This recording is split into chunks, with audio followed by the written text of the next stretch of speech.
want to forcibly remove him by passing the very system of justice that ICC claims to respect.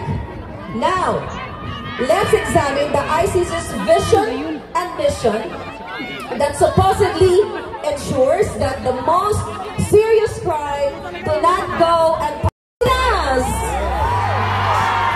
Meron bang mga Ilocano dito? Yes!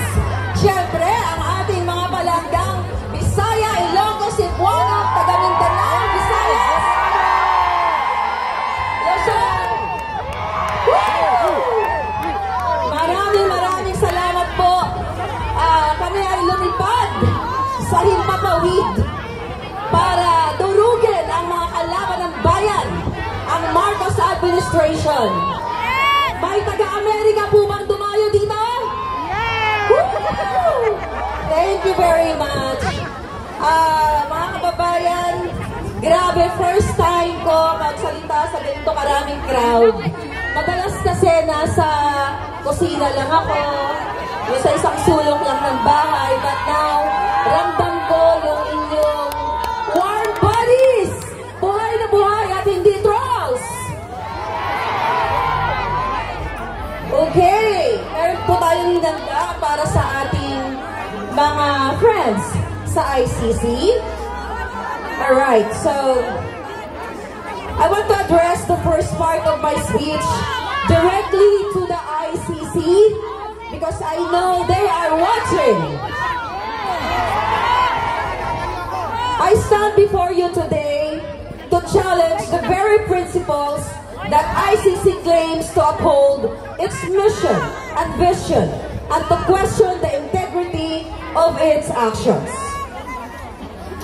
The ICC states that its mission is to investigate, prosecute, and try individuals accused of the most serious crimes, genocide, crimes against humanity, war crimes, and aggression.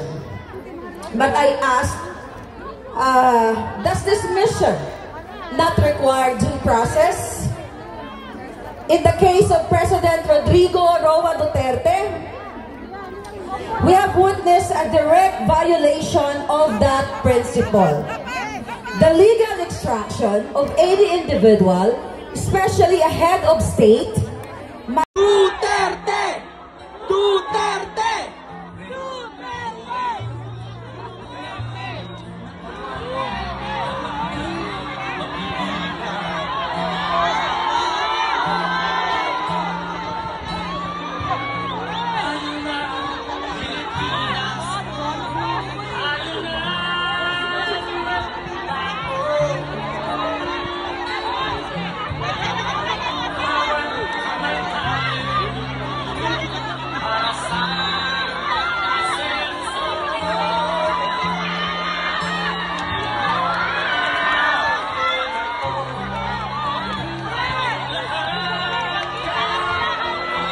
Ano ang sigaw ng mamamayang Pilipino? Duterte! Duterte! Duterte! Duterte! Here because I love my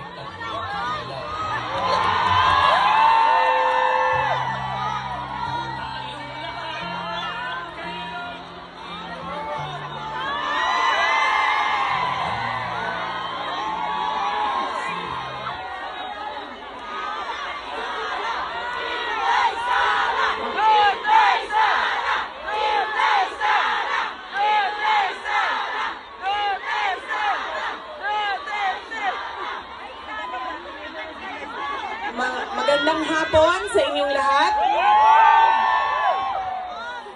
Unahin po muna natin ang ating pagpapasalamat sa Diyos dahil sa magandang araw na ito at sa safe na pagbiyahe ninyong lahat papunta dito sa The Hague, Netherlands. At syempre, dahil bumiyahe kayo papunta dito, ay mag-ingat kayo sa biyahe ninyo pauwi lahat sa inyong mga tirahan mamayang hapon.